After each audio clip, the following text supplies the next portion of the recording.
Hi friends, welcome to my channel. ಹೇಗಿದ್ದೀರಾ ಎಲ್ಲ? ಇದು ನಮ್ಮ ಉಡುಪಿ ಟ್ರಿಪ್ನ ಮೊದಲನೇ ದಿನದ ವ್ಲಾಗ್ ಆಗಿರುತ್ತೆ.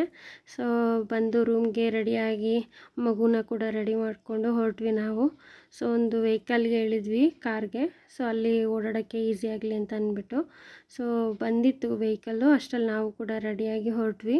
ಹಾಗೆ ಆನ್ ದ ವೇ ಪಾಪುಗೆ ಇಡ್ಲಿ ತಿನ್ನಿಸ್ಕೊಂಡು ಹೊರಟಿದ್ದು ನಾವು ಅಲ್ಲಿಂದ ಡೈರೆಕ್ಟಾಗಿ ಉಡುಪಿ ಶ್ರೀ ಕೃಷ್ಣ ಮಠಕ್ಕೆ.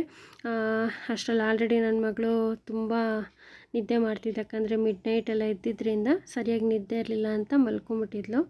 ಸೊ ನೋಡ್ತಾ ಇರ್ಬೋದು, ನಾವು ಕ್ಯೂ ಅಲ್ಲಿ ತುಂಬ ಅಂದರೆ ತುಂಬ ಹೊತ್ತು 2 to 3 hours ವೆಯ್ಟ್ ಮಾಡಿದ್ವಿ. ಅವತ್ತು ಶನಿವಾರ ಆಗಿದ್ದರಿಂದ ತುಂಬ ಅಂದರೆ ತುಂಬ ರಶ್ ಇತ್ತು.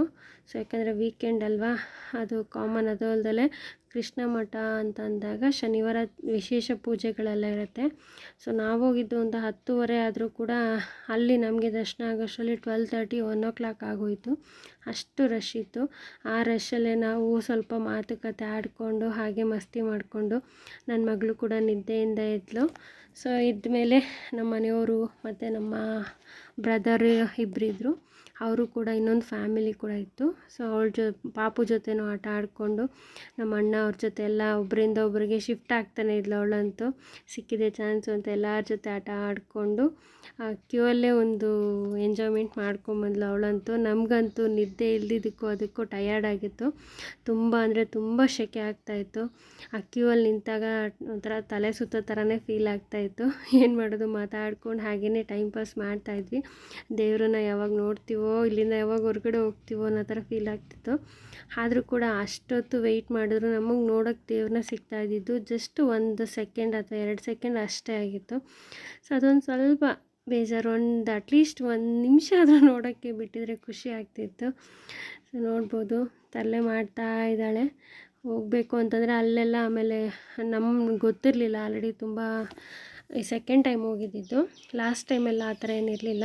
ಈ ಸಲ ಶರ್ಟೆಲ್ಲ ರಿಮೂವ್ ಮಾಡಬೇಕು ಗಂಡು ಮಕ್ಕಳು ಅಂತ ಹೇಳಿದ್ರು. ಸೊ ಹಾಗಾಗಿ ನಮ್ಮ ಮನೆಯವರೆಲ್ಲ, ನಮ್ಮ ಬ್ರದರ್ಸು ಎಲ್ಲ ಶರ್ಟ್ ರಿಮೂವ್ ಮಾಡಿ ಒಳಗಡೆ ಹೋಗಕ್ಕೆ ರೆಡಿಯಾಗಿದ್ವಿ. ಸೊ ಹಾಗೆ ಆಟ ಆಡ್ಕೊಂಡು ನೋಡ್ತಾ ಇರೋದು ಎಷ್ಟು ತರಲೆ ಮಾಡ್ತಿದ್ದಾಳೆ ಅಂತ. ನಮಗಂತೂ ಇವಳನ್ನ ಹಿಡಿಯೋದೇ ಒಂದು ದೊಡ್ಡ ಕೆಲಸ ಆಗಿಬಿಟ್ಟಿತ್ತು. ಆಮೇಲೆ ಹಾಗೆ ಒಳಗಡೆ ಬಿಟ್ಟರೆ ಸಾಕು ಅಂತ ಕಾಯ್ತಿದ್ವಿ. ತಕ್ಷಣ ಬಿಟ್ಟರು. ಸ್ವಲ್ಪ CCTVಯಲ್ಲೇ ದೇವ್ರನ್ನ ನೋಡಿಕೊಂಡು ಮೂವ್ ಆದ್ವಿ. ಯಾಕಂದರೆ ಅಲ್ಲಿ ವಿಡಿಯೋ ಮಾಡೋಕ್ಕಾಗಲ್ಲ, ಹಾಗಾಗಿ ದೇವ್ರನ್ನ ನಿಮ್ಗೆ ಈ ಥರ ತೋರಿಸ್ತಾ ಇದ್ದೀನಿ ನಾನು. ಸೊ ಅಲ್ಲಿ ಒಂದು ಸ್ವಲ್ಪ ಹೊತ್ತು ಕೂತ್ಕೊಂಡು ಸ್ವಲ್ಪ ನೆಮ್ಮದಿಯಾಗಿ, ಅಷ್ಟೊತ್ತು ವೆಯ್ಟ್ ಮಾಡಿದ್ದಕ್ಕೂ ಅದಕ್ಕೂ ಒಂಥರ ನೆಮ್ಮದಿ ಫೀಲ್ ಆಯಿತು. ಒಂಥರ ಹೊರಗಡೆ ಬಿಸಿಲಿಗೂ ಒಳಗಡೆ ಹೋಗಿ ತಂಪಾಗಿದ್ದಿದ್ದಕ್ಕೂ ದೇವ್ರನ್ನ ನೋಡಿದ್ದಕ್ಕೂ ಒಂಥರ ಮನಸ್ಸಿಗೆ ಸಮಾಧಾನ ಆಯಿತು. ಅಲ್ಲಿಂದ ಹೊರಗಡೆ ಬಂದ್ವಿ. ಪ್ರಸಾದ ನಡೀತಾ ಇತ್ತು, ಬಟ್ ಆಲ್ರೆಡಿ ತುಂಬ ಟೈಮ್ ಆಗಿದ್ದರಿಂದ ಇನ್ನೊಂದು ಪ್ಲೇಸ್ಗೆ ವಿಸಿಟ್ ಮಾಡಬೇಕು ಅಂತ ನಾವು ಅಲ್ಲಿಂದ ಹಂಗೆ ಭಜನೆ ಎಲ್ಲ ಮಾಡ್ತಿದ್ರು. ಅಲ್ಲೇ ಒಂದು ಸ್ವಲ್ಪ ಹೊತ್ತು ನೋಡಿಕೊಂಡು ಮತ್ತೆ ಪ್ರಸಾದ ತಗೊಂಡು ಎಲ್ಲರೂ ಶೇರ್ ಮಾಡಿಕೊಂಡು ತಿಂದ್ಕೊಂಡು ಹೊರಟ್ವಿ ಅಲ್ಲಿಂದ. ಸೊ ಅಲ್ಲಿಂದ ನಮಗೆ ಮಹಾಲಕ್ಷ್ಮಿ ಟೆಂಪಲ್ಗೆ ಹೋಗೋಕ್ಕೆ ಒಂದು 30 minutes ಆಯಿತು. ಸೊ ಅಷ್ಟರಲ್ಲಿ ಸ್ವಲ್ಪ ಮಾತಾಡಿಕೊಂಡು ಹಾಗೆಯೇ ಹೋಗಿದ್ದೆ ಗೊತ್ತಾಗಲಿಲ್ಲ, ಎಷ್ಟು ಬೇಗ ಹೋದ್ವಿ ಅಂತ ಅಂದ್ಬಿಟ್ಟು. ಮಹಾಲಕ್ಷ್ಮಿ ಟೆಂಪಲ್ಗೆ ಮುಂಚೆ ಒಂದು ನಾಗದೇವ್ರದ್ದು ದೇವಸ್ಥಾನ ಇದೆ, ಅದಕ್ಕೆ ಹೋಗ್ಬಿಟ್ಟು ಆಮೇಲೆ ಮಹಾಲಕ್ಷ್ಮಿ ಟೆಂಪಲ್ಗೆ ಹೋಗ್ಬೇಕು ಅಂತ ಹೇಳಿದ್ರು. ಸೊ ಇದೇ ನೋಡ್ತಾ ಇರ್ಬೋದು ನೀವು, ನಾಗದೇವ್ರ ದೇವಸ್ಥಾನ. ಒಂಥರ ಯುನೀಕಾಗಿ ಚೆನ್ನಾಗಿತ್ತು. ಸೊ ದೇವಸ್ಥಾನ ಅಂದರೆ ಗೋಪುರ ಆ ಥರ ಅಂತ ಅಂದ್ಕೊತೀವಿ, ಇದು ಒಂಥರ ಕಟ್ಟೆ ಥರ ಇತ್ತು. ನಾಗರದ್ದು ಕಲ್ತ ಎಲ್ಲ ಕಟ್ಟೆ ಇರುತ್ತಲ್ಲ ಆ ಥರ, ಆದರೆ ತೊಟ್ಟಿ ಮನೆ ಥರ ಫೀಲ್ ಕೊಡ್ತಾಯಿತ್ತು. ಮಧ್ಯದಲ್ಲಿ ದೇವರಿದ್ದು, ಸುತ್ತ ಪ್ರದಕ್ಷಿಣೆ ಹಾಕ್ಕೊಂಡು ನಾವು ಕೂಡ ನಮಸ್ಕಾರ ಮಾಡಿಕೊಂಡು ಒಂದು 2 minutes ಕೂತ್ಕೊಂಡು ಅದಾದಮೇಲೆ ಮಹಾಲಕ್ಷ್ಮಿ ಟೆಂಪಲ್ಗೆ ಹೊರಡೋಣ ಅಂತ ಅಂದ್ಬಿಟ್ಟು ಹೊರಗಡೆ ಬಂದು ಹೊರಟ್ವಿ. ನೋಡಿದ್ರೆ ಸಿಕ್ಕಾಪಟ್ಟೆ ಬಿಸಿಲು, ಕಾಲಿಡೋಕ್ಕಾಗ್ತಾ ಇರಲಿಲ್ಲ, ಅಷ್ಟು ಸುಡ್ತಾಯಿತ್ತು. ಹಾಗಾಗಿ ಅಲ್ಲಿ ಮ್ಯಾಟ್ ಥರ ಎಲ್ಲ ಹಾಕಿದ್ರು, ಅದ್ರ ಮೇಲೇ ನಡ್ಕೊಂಡು ಹೋಗಬೇಕು ಅಂತ. ಯಾಕಂದರೆ ಅವ್ರಿಗೆ ಗೊತ್ತಿರುತ್ತಲ್ವ ಈ ಟೈಮಲ್ಲಿ ಸ್ವಲ್ಪ ಬಿಸಿಲು ಜಾಸ್ತಿ, ನಡೆಯೋದಕ್ಕೆ ಕಷ್ಟ ಆಗುತ್ತೆ ಅಂತ ಅಂದ್ಬಿಟ್ಟು. ಸೊ ಹಾಗಾಗಿ ಇದು ಮಹಾಲಕ್ಷ್ಮಿ ಟೆಂಪಲ್ಗೆ ಬಂದ್ವಿ. ಅಲ್ಲಿ ಒಳಗಡೆ ವೀಡಿಯೋ ಎಲ್ಲ ಅಲೌಡ್ ಇರಲಿಲ್ಲ, ಹಾಗಾಗಿ ಗೋಪುರ ಮಾತ್ರ ಸ್ವಲ್ಪ ವೀಡಿಯೋ ಮಾಡಿಕೊಂಡೆ. ತಟ್ಟಂತ ಅಲ್ಲಿಂದ ಹೊರಟಿ ಪ್ರಸಾದ ತೊಗೊಂಡ್ವಿ. ಬೆಳಗ್ಗೆಯಿಂದ ಏನೂ ತಿಂದಲೇ ಇದ್ದಿದ್ದಕ್ಕೂ ಅದಕ್ಕೂ ಫಸ್ಟು ತಿಂದರೆ ಸಾಕಪ್ಪ ಅನ್ನೋ ಥರ ಫೀಲ್ ಆಗ್ತಿತ್ತು. ಒಂಥರ ಫಸ್ಟು ಮಠಕ್ಕೆ ಹೋಗಿ ಅದಾದಮೇಲೆ ಲಕ್ಷ್ಮೀ ದೇವ್ರು ನೋಡಿದ್ದು ಒಂಥರ ಫುಲ್ ಆಗಿರೋ ಥರ ಫೀಲ್ ಕೊಡ್ತು. ಸೊ ಅಲ್ಲೇ ನಾವು ಊಟ ಎಲ್ಲ ಮುಗಿಸ್ಕೊಂಡು ಪ್ರಸಾದ ತೊಗೊಂಡು ಸ್ವಲ್ಪ ಫೋಟೋಸ್ ತೊಗೊಂಡು ಹೊರಟ್ವಿ. ಅಲ್ಲಿಂದ ಹೊರಟು ಹೋಗಬೇಕು ಅಂತ ಅಂದ್ಕೊಂಡಿದ್ದು ಬೋಟಿಂಗ್ಗೆ ನಾವು. ಸೊ ಅಲ್ಲಿ ಇನ್ನೊಂದು ಫ್ಯಾಮಿಲಿ ಫ್ರೆಂಡ್ಸ್ದೆಲ್ಲ ವೆಯ್ಟ್ ಮಾಡ್ತಾಯಿದ್ರು. ಅವರು ಕೂಡ ಎಲ್ಲ ನಾಳೆ ಒಂದು ಫಂಕ್ಷನ್ ಇತ್ತು ಅಂತ ಅಂದ್ಬಿಟ್ಟು ಎಲ್ಲ ಬಂದಿದ್ದರು. ಸೊ ನೋಡ್ತಾ ಇರ್ಬೋದು, ಇದು ಬೋಟಿಂಗ್ ಅಂದರೆ ಇದು ಬೇರೆ ಥರ, ನಾವು ಅಂದ್ಕೊಂಡಿದ್ದು ಬೋಟಿಂಗು ಬೇರೆ ಥರ. ಬಟ್ ಅಲ್ಲಿ ನಮಗೆ ಸಿಕ್ಕಿದ್ದು ಇದು ಮಾತ್ರ. ನಾವು ಯಾವ ಥರ ಅಂದರೆ ಒಂದು 20 to 30 ಮೆಂಬರ್ಸ್ ಕೂತ್ಕೊಂಡು, ಅಂದರೆ ಕೈಯಲ್ಲೇ ನೀರು ಮುಟ್ಟೋ ಥರ ಫೀಲ್ ಆಗುತ್ತಲ್ಲ, ಆ ಥರ ಬೋಟಿಂಗ್ ಹೋಗಬೇಕು ಅಂತ. ಇಲ್ಲಿದ್ದಿದ್ದು ಅಂದರೆ ಒಂದು ಕಡೆಯಿಂದ ಇನ್ನೊಂದು ಕಡೆಗೆ ವೆಹಿಕಲ್ಸ್ ಎಲ್ಲ ಟ್ರಾನ್ಸ್ಪೋರ್ಟ್ ಮಾಡೋ ಥರ ಇತ್ತು. ಸೊ ಇದು ಒಂಥರ ಚೆನ್ನಾಗಿರುತ್ತೆ. ಇದನ್ನು ಕೂಡ ಎಕ್ಸ್ಪೀರಿಯೆನ್ಸ್ ಮಾಡೇ ಬಿಡೋಣ ಅಂತ ಅಂದ್ಬಿಟ್ಟು ಹೊರಟ್ವಿ ನಾವು. ಸೊ ನೋಡ್ತಾ ಇರ್ಬೋದು, ವ್ಯೂ ಎಲ್ಲ ತುಂಬ ಚೆನ್ನಾಗಿದೆ. ಬಟ್ ಆದರೆ ಕೈಯಲ್ಲಿ ನೀರು ಇಟ್ಕೊಳ್ಳೋಕ್ಕಾಗ್ತಿರ್ಲಿಲ್ಲ. ಅದೊಂದು ಸ್ವಲ್ಪ ಬೇಸರ ಇತ್ತು. ಅದರ್ವೈಸ್ ಎಲ್ಲ ತುಂಬ ಚೆನ್ನಾಗಿತ್ತು. ನೋಡ್ತಾ ಇರ್ಬೋದು, ಅಲ್ಲೆಲ್ಲ ಚಿಕ್ಕ ಚಿಕ್ಕ ಬೋಟ್ ಥರ ಇದೆ, ಅದೆಲ್ಲ ಮೀನು ಹಿಡಿಯೋದಕ್ಕೆ ಯೂಸ್ ಮಾಡ್ತಾರಂತೆ. ಸೊ ನಾನು ಆ ಥರ ಇರುತ್ತೆ ಚಿಕ್ಕದಾಗಿ ಅಂತ ಅಂದ್ಕೊಂಡೆ. ಸೊ ನಾವಂತೂ ಆ ಬಿಸಿಲಿಗೂ ಅದಕ್ಕೂ ಫುಲ್ಲು ಸ್ವೆಟ್ ಆಗಿಬಿಟ್ಟು ಇನ್ನೂ ಸ್ವಲ್ಪ ಕಲರೆಲ್ಲ ಶೇಡ್ ಆಗಿಬಿಟ್ಟಿದ್ವಿ. ನೋಡ್ಬೋದು, ಏನು ಹೇಳ್ಕೊಳ್ಳೋ ಅಂಥ ಕಲರ್ ಏನಿಲ್ಲ, ಅದರಲ್ಲಿ ಇದ್ದಿದ್ದು ಸಿಕ್ಕಾಪಟ್ಟೆ. ನನಗೆ ಅದನ್ನು ನೋಡಿದ್ರೆ ನಂಗೆ ನಗು ಬರ್ತಾಯಿದೆ, ಆ ಥರ ಇದೆ. ಎಲ್ಲ ನೋಡಿಕೊಂಡು ಮುಗಿಸ್ಕೊಂಡು ಮತ್ತೆ ಸಂಜೆಗೆ ನಾವು ಬೀಚ್ ಹೋಗಬೇಕು ಅಂತ ಪ್ಲ್ಯಾನ್ ಇತ್ತು. ಹಾಗಾಗಿ ಇಲ್ಲೊಂದು 1 hour ಅಷ್ಟರಲ್ಲಿ ಮುಗೀತು. ಒಂದು ಸೈಡಿಂದ ಇನ್ನೊಂದು ಸೈಡ್ಗೆ ವೆಹಿಕಲ್ ಹೋಗಿ ಬರೋದಕ್ಕೆ ಒಂದು 1/2 hour ಆಗ್ತಿತ್ತು ಅಷ್ಟೇ. ಸೊ ಹಾಗಾಗಿ ಅಷ್ಟರಲ್ಲಿ ಎಷ್ಟೆಷ್ಟಾಗುತ್ತೋ ಅಷ್ಟು ನೋಡಿಕೊಂಡು ಫೋಟೋಸ್ ತಕ್ಕೊಂಡು ಎಂಜಾಯ್ ಮಾಡ್ಕೊಂಡು ಬಂದ್ವಿ. ಸೊ ರಿಟರ್ನ್ ಹೋಗ್ತಾ ಇರೋದಿದು.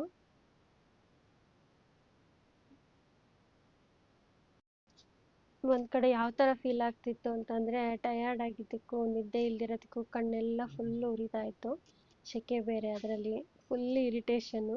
ಯಾವಾಗ ಹೋಗಿ ರೂಮಿಗೆ ಮಲ್ಕೊಂಬಿಡ್ತೀವೋ ಅನ್ನೋ ಥರ ಫೀಲು. ಬಟ್ ಆದರೆ ಹೋಗಿರೋದೇ ಅಪರೂಪ ಆಗಿರೋದ್ರಿಂದ ಯಾವುದನ್ನು ಮಿಸ್ ಮಾಡ್ಕೋಬಾರ್ದು. ಎಷ್ಟಾಗುತ್ತೋ ಅಷ್ಟು ಎಂಜಾಯ್ ಮಾಡಲೇಬೇಕು ಅಂದ್ಬಿಟ್ಟು ಅದರಲ್ಲಿ ನೋಡ್ತಾ ಇರ್ಬೋದು, ನನ್ನ ಮಗಳನ್ನ ನಮ್ಮ ಮನೆಯವ್ರು ಅದು ಇದು ಎಲ್ಲ ತೋರಿಸ್ತಾ ಇದ್ದಾರೆ. ಅವಳಂತೂ ಫುಲ್ ಎಕ್ಸೈಟ್ ಆಗಿಬಿಟ್ಟಿದ್ಲು. ನೀರನ್ನ ನೋಡ್ಬಿಟ್ಟು ಅಪ್ಪ ಅಯ್ಯ ಅಯ್ಯ ಅಂತ ಅಂದ್ಕೊಂಡು. ಒಂದು ಕಡೆ ಭಯ, ಎಲ್ಲಿ ಕೆಳಗಡೆ ಬಿದ್ದುಬಿಡ್ತಾಳೋ ಬಿಟ್ಟರೆ ಅಂತ. ಯಾಕಂದರೆ ಚಿಕ್ಕ ಮಕ್ಕಳನ್ನ ಇಟ್ಕೊಂಡು ಟ್ರಿಪ್ ಮಾಡೋದು ಅಷ್ಟು ಈಸಿ ಇಲ್ಲ ಅಂತ ಎಕ್ಸ್ಪೀರಿಯೆನ್ಸ್ ಆಯಿತು. ಸೊ ಜೊತೇಲಿ ಇನ್ನೊಬ್ರು ಯಾರಾದರೂ ಎಕ್ಸ್ಟ್ರಾ ಇದ್ದಿದ್ರೆ ಚೆನ್ನಾಗಿರ್ತಿತ್ತು. ಯಾಕಂದರೆ ಮಗು ನೋಡ್ಕೊಳ್ಳೋಕ್ಕೆ ಅಂತಲ್ಲ, ಇನ್ನೂ ಚೆನ್ನಾಗಿ ಎಂಜಾಯ್ ಮಾಡ್ಬೋದಿತ್ತು. ಮಕ್ಕಳನ್ನೆಲ್ಲ ಹಾಗೇ ಸ್ವಲ್ಪ ಆಟ ಆಡಿಸಿದ್ವಿ. ಸೊ ಅವರು ಕೂಡ ಒಂಥರ ಹೊರಗಡೆ ಜಾಗಕ್ಕೆ ಬಂದಿರೋದಕ್ಕೂ ಅದಕ್ಕೂ ಫುಲ್ ಖುಷಿಯಾಗಿ ಆಟ ಆಡ್ತಾಯಿದ್ರು. ನನ್ನ ಮಗಳಿಗೂ ಹೊಸ ಹೊಸ ಫ್ರೆಂಡ್ಸಾ, ತುಂಬ ದಿನ ಆದಮೇಲೆ ಸಿಕ್ಕಿದ್ರು ಅವರೆಲ್ಲ. ಹಾಗಾಗಿ ಅವ್ರ ಜೊತೆ ಕೂಡ ಆಟ ಆಡಿಕೊಂಡು ಅಲ್ಲಿಂದ ಹೊರಟ್ವಿ. ಇವಳು ಈಗ ಏನೇನು ಮಾಡ್ತಿದ್ದಾಳೆ ಅಂತಂದರೆ, ನನ್ನ ಮಗಳು ನಾನು ಏನೇನು ಮಾಡ್ತೀನಿ ಎಲ್ಲ ಕಾಪಿ ಮಾಡ್ತಾಳೆ. ನಾನು ವಿಡಿಯೋ ಮಾಡೋದನ್ನು ನೋಡ್ಬಿಟ್ಟು ಅವಳು ನಾನು ಕೂಡ ಮಾಡ್ತೀನಿ ಅಮ್ಮ, ಫೋನ್ ಕೊಡಮ್ಮ ಅಂತ ಇಸ್ಕೊಂಡ್ಳು. ನೋಡ್ತಾ ಇರ್ಬೋದು, ನಮ್ಮನೆಯವ್ರಿಗೆ ನಿದ್ದೆ ಇಲ್ದಿರೋದಕ್ಕೂ ಅದಕ್ಕೂ ಕಣ್ಣೆಲ್ಲ ಉರಿತಾ ಇದೆ. ಸೊ ಏನು ಮಾಡೋಕ್ಕಾಗಲ್ಲ, ವೆಯ್ಟ್ ಮಾಡಲೇಬೇಕು, ಎಂಜಾಯ್ ಮಾಡಲೇಬೇಕು ಅಂತ. ಅವಳು ನೋಡಿ ನಾನು ಮಾಡ್ತಾ ಇರೋದು, ಅವಳು ನಾನು ಮಾಡ್ತೀನಿ ಅಮ್ಮ ಅಂತ. ನಾನು ಏನೇನು ಮಾಡ್ತೀನೋ ಅವಳು ಅದನ್ನು ಕಾಪಿ ಮಾಡ್ತಾಯಿದ್ಲು. ಅದು ಒಂಥರ ಖುಷಿ ಆಗ್ತಾಯಿತ್ತು. ಯಾಕಂದರೆ ಮಕ್ಕಳ ಮುಂದೆ ನಾವು ಏನೇ ಮಾಡಿದ್ರು ಅದು ನಮ್ಮನ್ನು ನೋಡಿನೇ ಕಲಿತಾರಲ್ವ. ಹಾಗಾಗಿ ಅವಳು ನಾನು ವಿಡಿಯೋ ಮಾಡ್ತೀನಿ, ನಾನು ಸೆಲ್ಫಿ ತೆಗಿತೀನಿ ಅಂತ ಟ್ರೈ ಮಾಡ್ತಾಯಿದ್ಲು. ನಾವು ಅಂದ್ಕೊಂಡಿದ್ದು ರೂಮ್ಗೆ ಹೋಗ್ಬಿಟ್ಟು ಫ್ರೆಶಪ್ ಆಗಿ ಡ್ರೆಸ್ ಚೇಂಜ್ ಮಾಡಿಕೊಂಡು ಬೀಚ್ಗೆ ಹೋಗಬೇಕು ಅಂತ. ನಮಗೆ ಅಷ್ಟು ಟೈಮ್ ಇಲ್ದಲೇ ಇರೋದ್ರಿಂದ ಹಾಗೆ ಡೈರೆಕ್ಟಾಗಿ ಬೀಚ್ಗೆ ಹೋದ್ವಿ. ನೋಡ್ತಾ ಇರ್ಬೋದು, ನಾವು ಇದ್ದಿದ್ದು ಅಂದರೆ ಎಲ್ಲ ಫುಲ್ ಸ್ವೆಟ್ ಆಗಿಬಿಟ್ಟು ಒಂಥರ ಆಗಿಬಿಟ್ಟಿದ್ವಿ. ಫ್ರೆಶಪ್ ಆಗಿದ್ದರೆ ಚೆನ್ನಾಗಿರ್ತಿತ್ತು ಅನ್ನೋ ಫೀಲ್ ಇತ್ತು. ಆದರೆ ಏನೂ ಮಾಡೋಕ್ಕಾಗಲ್ಲ, ಟೈಮ್ ಇಲ್ಲದೆ ಇರೋದ್ರಿಂದ ಹಾಗೆ ಡೈರೆಕ್ಟಾಗಿ ಬೀಚ್ಗೆ ಹೊರಟ್ವಿ ನಾವು. ನನ್ನ ಮಗಳಿಗಂತೂ ಅರ್ಧಂಬರ್ಧ ನಿದ್ದೆ. ಒಂದು ಕಡೆ ಟ್ರಾವೆಲಿಂಗಲ್ಲಿದ್ದರೆ ಸರಿಯಾಗಿ ತಿನ್ನೋದು ಇಲ್ಲ, ಏನೂ ಮಾಡಲ್ಲ. ಫೋನು ಇಟ್ಕೊಳ್ಳೋಕೆ ಬಿಡ್ತಾಯಿಲ್ಲ, ಕೊಡೋಮ್ಮ ಅಂತ. ಆಮೇಲೆ ಅವಳಿಗೋಸ್ಕರ ಅಂತ ಮತ್ತೆ ಉಪ್ಪಿಟ್ಟು ಅದು ಇದು ತಿನ್ನಿಸಿ ಒಂದು ಟೀ ಕಾಫಿ ಕುಡ್ಕೊಂಡು ಹೊರಟ್ವಿ ನಾವು ಕೂಡ. ಯಾಕಂದರೆ ಸಂಜೆ ಆಗಿತ್ತು. ನಾವಂತೇನೋ ಪ್ರಸಾದ ತೊಗೊಂಡಿದ್ವಿ. ನನ್ನ ಮಗಳು ಏನೂ ತಿಂದಲೇ ಇದ್ದಿದ್ದರಿಂದ ಅವಳಿಗೊಂದು ಸ್ವಲ್ಪ ತಿನ್ನಿಸ್ಕೊಂಡು ಹೊರಟ್ವಿ. ನೋಡ್ತಾ ಇರ್ಬೋದು ಏನೇನು ಎಂಜಾಯ್ ಮಾಡಿದ್ವಿ ಅಂತ. ನೆಕ್ಸ್ಟ್ ನಾವು ಹೊರಟಿದ್ದು ಬೀಚ್ಗೆ. ನೋಡ್ತಾ ಇರ್ಬೋದು, ಸನ್ಸೆಟ್ ಆಗ್ತಾಯಿತ್ತು. ಬೀಚ್ ವ್ಯೂ ಯಾವ ಥರ ಇದೆ ಅಂತ ಅಂದ್ಬಿಟ್ಟು ಆಗ್ತಿದ್ದಂಗೆ ನೋಡಿದ ತಕ್ಷಣ ನೀರಲ್ಲಿ ಧುಮುಕ್ಬೇಕು ಅನ್ನೋ ಥರ ಫೀಲ್ ಕೊಡ್ತಾಯಿತ್ತು. ಸೊ ನಾವು ಅಲ್ಲಿಗೆ ಹೊರಟ ಮೇಲೆ ಒಂದಷ್ಟು ಫೋಟೋಗಳನ್ನ ವೀಡಿಯೋಗಳನ್ನ ಮಾಡಬೇಕು ಅನ್ನೋದು ಒಂದಷ್ಟು ಟಾರ್ಗೆಟ್ ಇತ್ತು. ಎಷ್ಟಾಗುತ್ತೋ ಅಷ್ಟು ಮಾಡಬೇಕು ಅಂತ ಟ್ರೈ ಮಾಡಿದ್ವಿ, ಎಷ್ಟಾಗುತ್ತೋ ಅಷ್ಟು. ಅದನ್ನು ಕೂಡ ಶಾರ್ಟ್ಸಲ್ಲಿ ಹಾಕಿರ್ತೀನಿ. ನೋಡಿ ಆಯಿತಾ ಹೇಗಿತ್ತು ಅಂತ ಹೇಳಿ. ನೋಡಿದ್ರೆ ಚೆನ್ನಾಗಿರುತ್ತೆ ಇದನ್ನು ನಾನು ಹೇಳೋದಕ್ಕಿಂತ. ಥ್ಯಾಂಕ್ ಯು ಸೋ ಮಚ್ ಎಲ್ರಿಗೂ ಕೂಡ. ನಿಮ್ಮೆಲ್ಲರ ಪ್ರೀತಿ ವಿಶ್ವಾಸ ಹೀಗೆ ಇರಲಿ. ಹೆಚ್ಚೆಚ್ಚು ಸಬ್ಸ್ಕ್ರೈಬ್ ಮಾಡಿ, ಶೇರ್ ಮಾಡಿ. ವಿಡಿಯೋ ಇಷ್ಟ ಆಯಿತು ಅಂತ ಅಂದರೆ ಹೊಸೊಬ್ಬರು ವಿಡಿಯೋಗಳನ್ನ ನೋಡ್ತಾ ಇದ್ದರೆ ಚಾನಲ್ಗೆ ಸಬ್ಸ್ಕ್ರೈಬ್ ಮಾಡೋದನ್ನು ಮರಿಬೇಡಿ. Thank you so much. ಇದ್ರದ್ದು next continuation part next upload ಮಾಡ್ತೀನಿ. ಇದು ಉಡುಪಿ ಟ್ರಿಪ್ನ ಮೊದಲನೇ ದಿನ. ಅವತ್ತಿನ ದಿನ ಡೇ ಫುಲ್ ಏನೇನು ಮಾಡಿದ್ವಿ, ಎಲ್ಲೆಲ್ಲಿ ವಿಸಿಟ್ ಮಾಡಿದ್ವಿ ಅನ್ನೋದು. ಸೊ ಇದಾದಮೇಲೆ ಬೀಚ್ ಮುಗಿಸ್ಕೊಂಡು ನಾವು ರೂಮ್ಗೆ ಹೋಗ್ಬಿಟ್ಟು ಊಟ ಮಾಡಿ ಫುಲ್ ನಿದ್ದೆ ಮಾಡಿದ್ದಷ್ಟೇ, ಬೇರೆ ಏನೇನೂ ಮಾಡಲಿಲ್ಲ.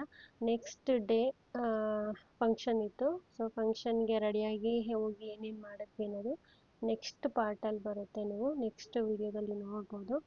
ಸೊ ಇದು ಬೀಚಲ್ಲಿ ಎಷ್ಟೆಷ್ಟು ಆಟ ಆಡಿದ್ವಿ, ಏನು ಮಸ್ತಿ ಮಾಡಿದ್ವಿ ಅನ್ನೋದು ಒಂದು ಕ್ಲಿಪ್ ಆ್ಯಡ್ ಮಾಡಿದ್ದೀನಿ. ಆದಷ್ಟು ನೋಡೋಕ್ಕೆ ಟ್ರೈ ಮಾಡಿ ಎಂಡ್ವರೆಗೂ. ಎಲ್ರಿಗೂ thank you so much. Keep watching. Bye bye, take care. ಸಿಗೋಣ ನೆಕ್ಸ್ಟ್ ವಿಡಿಯೋದಲ್ಲಿ.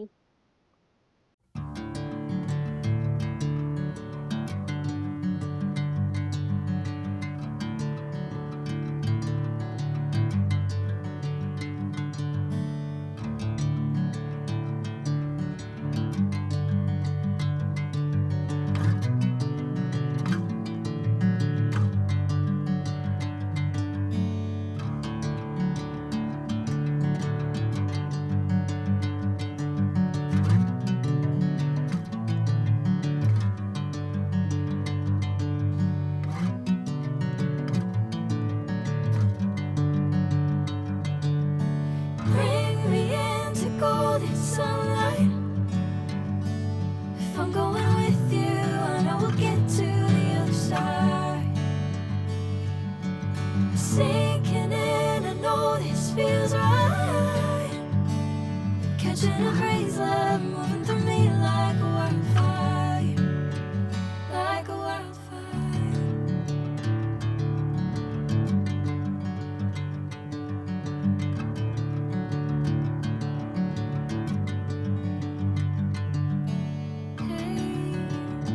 I'm never the same. Whenever you're calling my name, I'm taking my sweet time.